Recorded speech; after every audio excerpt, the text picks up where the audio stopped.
Well, my recent video talking about the bot problem in Counter-Strike resonated with you, and some people reached out to me to share their own experiences with them. Of course, we common folk are in a pretty bad position to understand what's going on. We don't have access to Counter-Strike's inner workings like Valve employees do, and we probably don't have bot armies of our own to fully understand how they work or why they exist.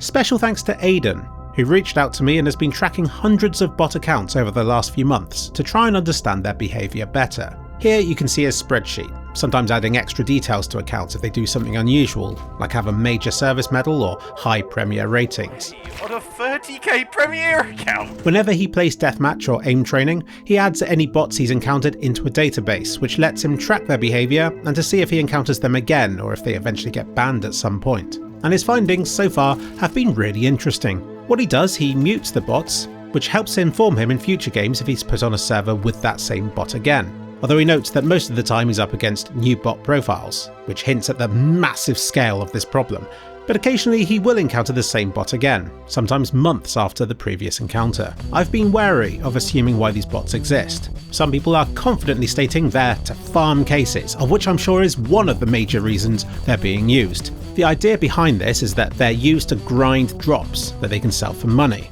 Now take all this with a pinch of salt, but Aiden says that he got chatting to somebody who had been using botting, because apparently that person took it personally when Aiden left a comment on one of his bot's profiles warning people that it's a bot account. The supposed botter then contacted him, curious to know why he was so obsessed. Aiden suspects that the person he spoke to only had maybe 1 or 2 accounts that they were using for botting, which they claimed they were using to grind armory-related unlocks, which, if true, is interesting because it suggests there could even be a market for automated tools that individuals can buy and to use for their own small-scale botting operation. Who knows how profitable a single botting account could be? You'd imagine it would have to outweigh the electricity and upkeep costs of hosting bot accounts grinding away at the game, or at the very least, that those people are confident about the future value of Counter-Strike's skin economy, which I guess in a way is a positive spin on Counter-Strike's future. I've read from others that they find the botting epidemic particularly bad when the weekly XP bonus is reset, which takes place roughly when this video is released, be it late on Tuesday or early on Wednesday, depending on where you're based.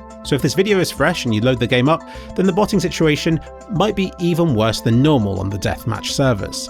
Aiden only played the alpha map pool, and he broke his analysis down into common types of bots that he's encountered and the rarer sorts. Now I encountered a bunch of different types of bots in my 10 deathmatch games that I frequented in my previous video. He thinks there are some bots who refuse to play if anyone is in spectator mode. After all, you don't have to be spectating a specific player to still be following them about in Freeview to monitor their behaviour. Although it's still not quite as good, is it? He said that there was a unique variation of bots a few months back, which he thinks was run from Asia given their ping, and stated that they were awful, playing at such a basic level that he was pretty much able to just run about the map knifing them all without much risk of them shooting him back. Every single bot he caught that day got banned a few days later. He says that the banned accounts tend to have tracked games on Premier, suggesting that these accounts are used in more than just one game mode, and so are ruining proper ranked matches as well.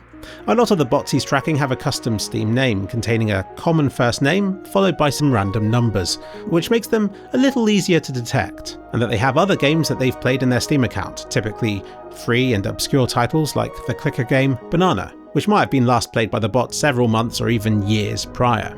In the few months he's been tracking these accounts, he says that so far about 10% of them have been banned, or in other words, 90% of the bots he's played with are still potentially roaming in the wild.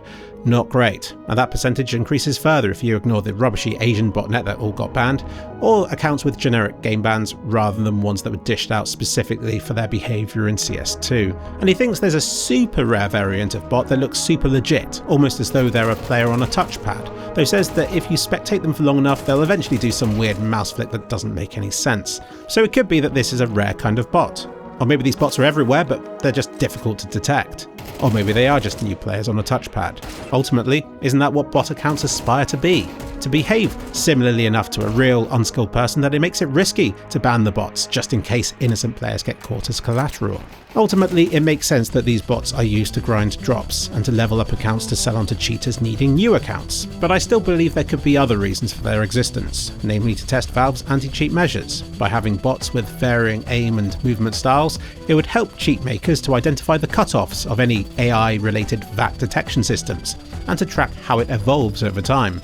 If tested with enough bots, frequently enough, They might even grow to know the VACnet system better than Valve themselves do, and if these bot armies are in any way associated with aimbot cheats for real people to use, then the latest findings from their bot army could almost act as like anti-detection updates for clients using those cheats to remain under the radar and away from settings and configs that are currently getting bots using those aiming systems banned.